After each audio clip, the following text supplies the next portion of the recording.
Assalamualaikum warahmatullahi wabarakatuh. Kami dari kelompok 5 akan mempresentasikan terkait materi akuntansi badan usaha milik negara dan daerah. Sebelumnya, perkenalkan nama saya Adelia Renata dan ada rekan saya Laras Ayu, Rohmadani, dan Aida Rizky. Untuk mempersingkat waktu, langsung saja kita masuk ke materinya.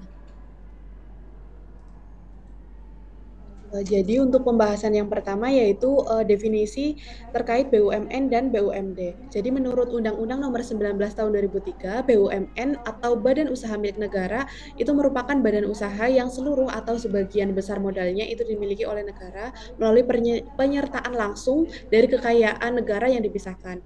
Nah, BUMN ini itu terdiri dari dua bentuk. Yang pertama itu perseroh. Perseroh ini fokus pada keuntungan dan yang kedua ada perum. Perum ini fokus pada pelayanan umum. Nah, BUMN bisa berbentuk perusahaan nirlaba yang bertujuan menyediakan barang atau jasa untuk masyarakat. Jadi pemerintah wajib memiliki minimal 50% saham. Kemudian dari definisi yang kedua yaitu Badan Usaha Milik Daerah atau BUMD. BUMD sendiri merupakan badan usaha yang didirikan dan dikelola oleh pemerintah daerah baik tingkat provinsi maupun kabupaten kota dengan tujuan untuk mengembangkan potensi ekonomi daerah yang dipisahkan dan sebagian besar atau seluruhnya dimiliki oleh pemerintah daerah.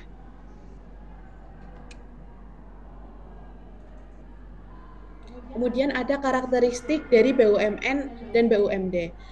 Yang pertama, karakteristik BUMN dari aspek kepemilikan dimiliki oleh pemerintah pusat. Jadi, BUMN ini merupakan perusahaan yang sebagian besar atau seluruh sahamnya dimiliki oleh pemerintah pusat, minimal 51%. Yang kedua, ada dikelola oleh Kementerian BUMN. Jadi, semua BUMN berada di bawah koordinasi dan pengawasan Kementerian BUMN. Yang ketiga, dari kekayaan negara yang dipisahkan. Jadi BUMN ini dibentuk untuk menyediakan barang atau jasa yang penting bagi masyarakat serta mencegah sektor-sektor vital yang dikuasai sepenuhnya oleh swasta. Kemudian yang keempat ada yang kelima ada boleh mencari keuntungan tetapi bukan tujuan utama. Selanjutnya ada ditanggung oleh pemerintah pusat. Jadi kerugian dari BUMN ini itu ditanggung oleh pemerintah pusat. Karakteristik BUMN yang selanjutnya yaitu diatur oleh pemerintah. Jadi kebijakan BUMN ini diatur oleh pemerintah. Kemudian yang terakhir ada stabilitas ekonomi. Jadi BUMN membantu menjaga kestabilan ekonomi, misalnya dengan mengendalikan harga barang pokok dan menyediakan lapangan kerja. Kemudian yang selanjutnya ada karakteristik BUMD. Yang pertama dimiliki oleh pemerintah daerah. Jadi BUMD ini adalah badan yang dimiliki oleh pemerintah daerah yang modalnya berasal dari pemerintah daerah baik provinsi, kabupaten maupun kota. Yang kedua dikelola oleh pemerintah daerah. Pengelolaan BUMN itu dilakukan oleh pemerintah daerah yang bertanggung jawab atas manajemen dan pengawasan kinerja perusahaan. Karakteristik yang selanjutnya yaitu pelayanan publik dan pembangunan ekonomi daerah. Jadi BUMD ini bertujuan untuk melayani publik dan membangun ekonomi daerah setempat. Kemudian karakteristik yang selanjutnya yaitu dari kekayaan pemerintah daerah. Modal itu berasal dari pemerintah daerah tersebut. Kemudian yang selanjutnya dapat mencari keuntungan untuk daerah. Jadi BUMD ini diizinkan memperoleh laba yang nantinya dapat digunakan untuk menambah pendapatan asli daerah atau PAD. Yang selanjutnya, karakteristik yang selanjutnya yaitu ditanggung oleh pemerintah daerah. Jadi resiko kegagalan atau kerugian itu ditanggung oleh pemerintah daerah setempat. Kemudian diatur oleh pemerintah daerah. Pemerintah daerah itu memiliki hak penuh dalam menetapkan arah kebijakan dan strategi BUMD. Karakteristik BUMD yang terakhir yaitu penggerak ekonomi lokal atau regional. Jadi BUMD itu berperan penting dalam membuka lapangan kerja, mendorong pertumbuhan usaha daerah dan meningkatkan kesejahteraan masyarakat lokal.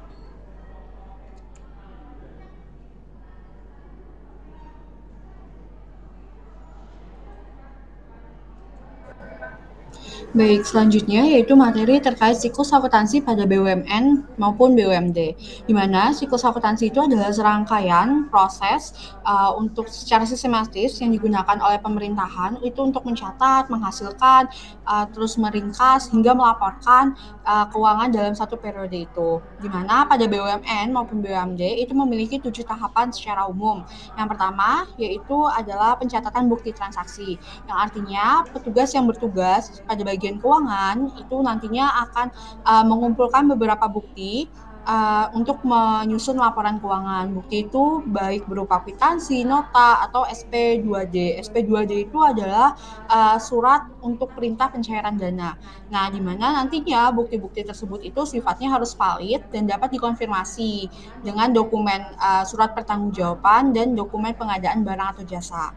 Selanjutnya yaitu adalah pencatatan pada jurnal. Nantinya bagian keuangan itu akan mencatat transaksi berdasarkan dengan urutan waktu dan sesuai dengan prinsip akuntansi.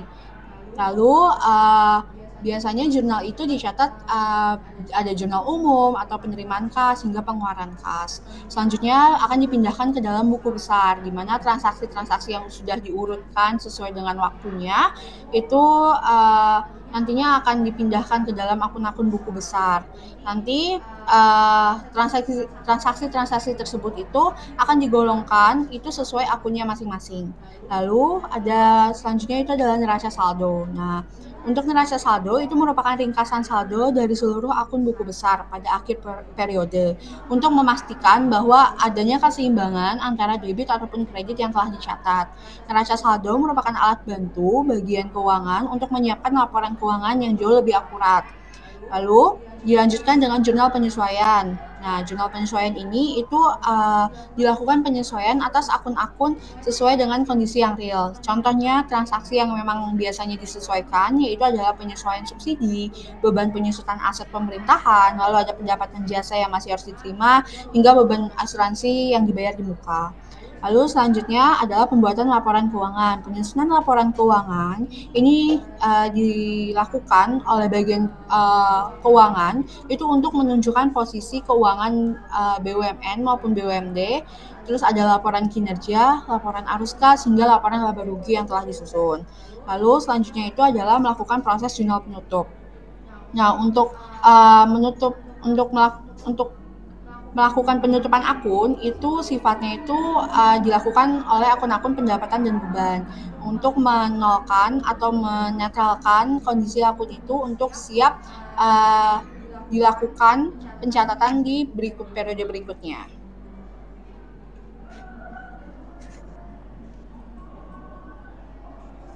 Nah, kan tadi itu sudah ada 7 tahapan yang dimana tahapannya itu dilakukan secara umum, baik BUMN maupun BUMD. Ini itu ada beberapa tujuan atau perbedaan akuntansi pada BUMN maupun BUMD, di mana pada pencatatan BUMN itu fokusnya itu untuk kegiatan usaha. Jadi untuk komersil dari penjualan, pembelian, beban. Jadi yang dicatat-catat itu adalah akun penjualan, pembelian, beban, dan APBN itu tidak dicatat langsung oleh BUMN. Tapi kalau BUMD itu dia mencatat anggaran dan anggaran yang terjadi, di mana pencatatan transaksi itu mencakup pencatatan modal dari daerah serta pelaporan APBD. Lalu ada laporan keuangan di mana pada BUMN itu fokusnya pada kinerja keuangan atau profitabilitas komersial itu tadi. Tapi kalau BUMD itu lebih kepada pemanfaatan kinerja anggaran hingga pelayanan publik. Lalu akun spesifiknya itu secara umum BUMN itu akan mengeluarkan akun-akun ekuitas, laba ditahan, hingga dividen. Tapi BUMD itu memiliki akun seperti akun SAL atau sisa anggaran lebih, ekuitas dana, ataupun modal dari Pemda. Lalu bentuk transparansinya di mana BUMN itu wajib untuk dilaporkan pada Menteri BUMN itu sendiri dan diaudit oleh BPK, auditor independen, dan kementerian. Nah, bagi perusahaan yang memang TBK atau persero TBK itu wajib untuk melaporkan laporan keuangan tahunan kepada BI dan OJK. Sedangkan BUMD itu diaudit oleh BPK ataupun inspektorat dan tidak semua BUMD itu diwajibkan untuk bisa melaporkan kepada kementerian. Hanya dilaporkan pada tingkat daerah yaitu DPRD, kepala daerah hingga gubernur.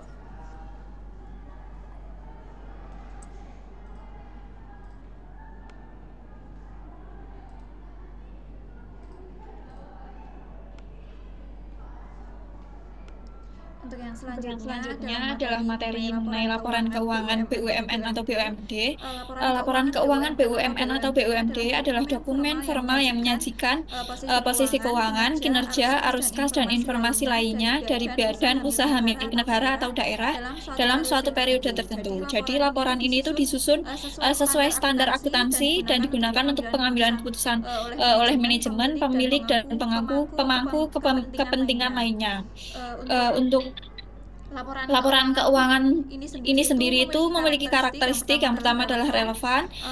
Yang dimaksud relevan itu dapat membantu untuk pengambilan keputusan. Yang kedua ada andal, bebas dari kesalahan material. Yang ketiga dapat dibandingkan dari laporan antar periode atau antar entitas. Yang keempat ada transparan yang dapat memberikan gambaran sebenarnya. Selanjutnya, ada tujuan laporan keuangan. Yang pertama adalah memberikan informasi posisi keuangan, kinerja, dan arus kas. Yang kedua, menilai kemampuan perusahaan dalam menghasilkan laba. Yang ketiga, menilai efisiensi dan efektivitas pengelolaan keuangan. Yang keempat, memberikan transparansi dan akuntabilitas kepada publik. Yang kelima, sebagai dasar penilaian kinerja manajemen. Untuk dasar hukum dan standar dari laporan keuangan BUMN dan BUMD ini ada 6. Yang pertama dari UU nomor 19 tahun 2003 tentang BUMN. Yang kedua ada Undang-Undang nomor 23 tahun 2014 tentang pemerintahan daerah. Yang ketiga adalah PSAK atau Pernyataan Standar Akuntansi Keuangan. Yang keempat ada SAP atau Standar Akuntansi Pemerintahan. Yang kelima ada Peraturan Menteri BUMN. Dan yang keenam ada Peraturan OJK.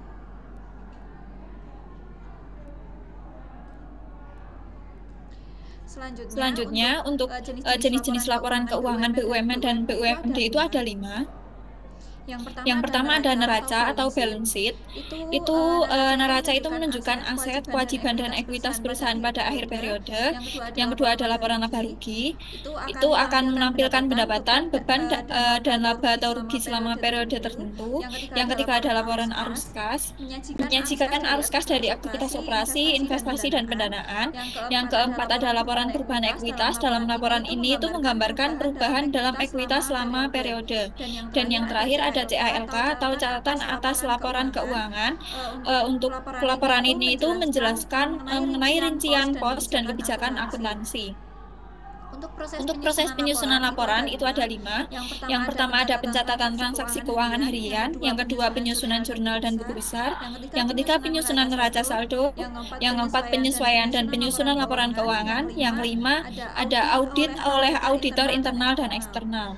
Untuk pihak yang berkepentingan atas laporan keuangan dari BUMN dan BUMD ini ada pemerintah selaku pemiliknya, yang kedua ada Dewan Komisaris dan Direksi, yang ketiga ada investor dan kreditur, yang keempat auditor, yang kelima publik dan media, dan yang keenam ada mitra usaha. Untuk audit dan pengawasan ini itu tujuannya untuk memastikan laporan itu sesuai dengan standar dan tidak mengandung salah saji material. Untuk audit dari pihak internal itu dari unit audit internal perusahaan sendiri, dan audit dari eksternal itu bisa dari BPK atau BPKP dan KAP.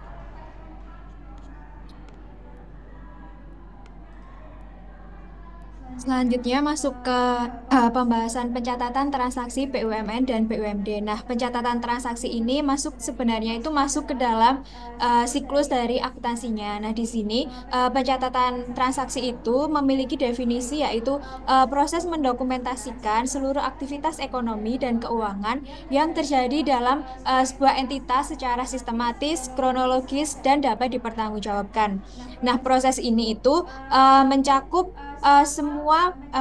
mencakup pencatatan transaksi dari sumber-sumber yang sudah dijelaskan oleh teman saya tadi, yaitu sumber-sumber atau bukti-bukti yang sah ke dalam jurnal akuntansi yang nantinya akan digunakan sebagai dasar untuk penyusunan laporan keuangan.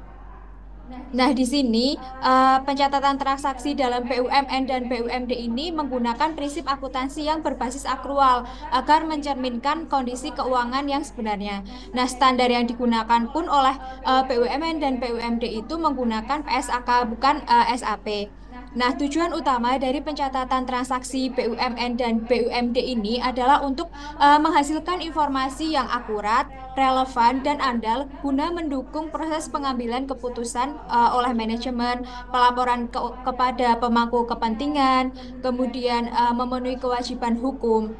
Dengan pencatatan sistematis, entitas BUMN ataupun BUMD ini dapat menjaga transparansi dan akuntabilitas pengelolaan keuangan publik, serta memudahkan proses audit oleh BPK dan auditor independen. Nah, selanjutnya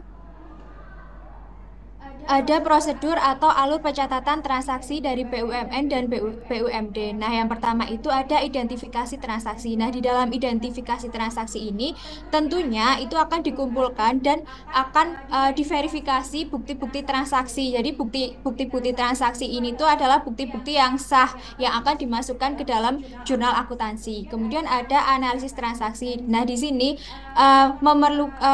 di sini itu bukti tadi itu diidentifikasi atau dianalisis untuk menentukan akun dan jumlah yang terpenuhi atau terpengaruh. Selanjutnya ada pencatatan dalam jurnal umum. Nah, setelah bukti transaksi itu diidentifikasi dan dianalisis akun apa saja yang akan dipengaruhi oleh bukti itu, kemudian bukti itu kemudian dimasukkan ke dalam jurnal umum, yaitu dicatat secara double entry, yaitu nantinya akan balance ya harusnya antara debit dan kredit. Kemudian yang selanjutnya ada posting ke buku besar, yaitu memindahkan dari jurnal ke akun masing-masing. Nah, yang selanjutnya ada pemeriksaan saldo akun. Nah, untuk pemeriksaan saldo akun ini tuh dilakukan dalam siklus yang namanya itu memasukkannya ke dalam neraca saldo sebagai kontrol awal. Nah, untuk tahap selanjutnya itu sama seperti siklus akuntansi yang sudah dijelaskan tadi. Kemudian ada sistem dan aplikasi yang digunakan. Nah, BUMN dan BUMD itu umumnya menggunakan sistem yang berbasis komputer untuk mencatat transaksi. Misalnya nih, ada aplikasi untuk SIMAK atau SIMAK BMN namanya. Nah, itu untuk mencatat barang milik negara. Kemudian ada SAIBA, itu untuk laporan keuangan instansi berbasis akrual. Saja ada SIPKD, itu untuk keuangan daerah. Saja ada IRP, itu untuk BUMN besar seperti PT PLN ataupun Telkom. Selanjutnya ada contoh pencatatan transaksinya. Di sini ada soal, yaitu jurnal untuk mencatat penerimaan pendapatan yang disetor ke kas daerah berdasarkan SSPD dan STS. Transaksi akan dicatat yang pertama mencatat penerimaan pendapatan pajak daerah, yaitu di akun kas di kas negara debit, kemudian ada pendapatan pajak daerah di kredit. Kemudian yang kedua ada mencatat penerimaan pendapatan retribusi pajak daerah. Tentunya kas di kas daerahnya itu bertambah di debit dan pendapatan retribusi daerah itu bertambah di kredit. Untuk yang selanjutnya itu ada mencatat penerimaan pendapatan bagian laba BUMN atau BUMD itu dan investasi lainnya. Itu ada di kas daerah debit, pendapatan bagian laba BUMN atau BUMD dan investasi lain itu di kredit. Selanjutnya ada mencatat penerimaan pendapatan dari lain-lain PAD. Itu ada kas daerah debit, pendapatan dari lain-lain PAD itu di kredit.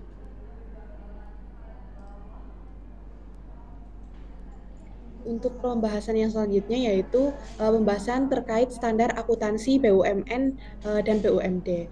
Nah, jadi BUMN dan BUMD itu merupakan entitas bisnis milik pemerintah yang menjalankan kegiatan secara komersial. Nah, meskipun badan ini itu dimiliki pemerintah, namun BUMN dan BUMD itu tidak termasuk sebagai entitas pelaksana anggaran negara daerah, sehingga penyusunan laporan keuangannya itu tidak menggunakan standar akuntansi pemerintah atau SAP. Jadi BUMN dan BUMD ini itu menggunakan standar akuntansi keuangan atau SAK yang dibuat oleh IAI. Nah, karena keduanya merupakan entitas bisnis,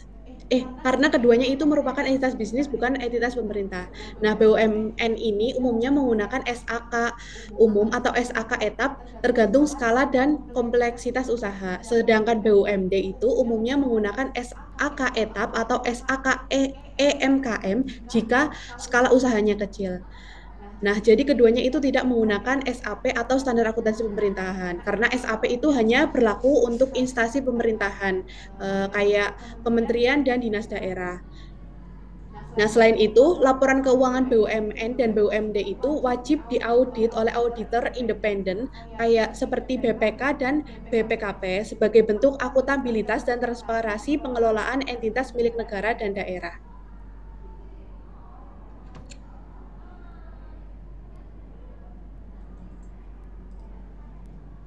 Baik, sekian presentasi dari kelompok kami. Kurang lebihnya kami mohon maaf. Wassalamualaikum warahmatullahi wabarakatuh.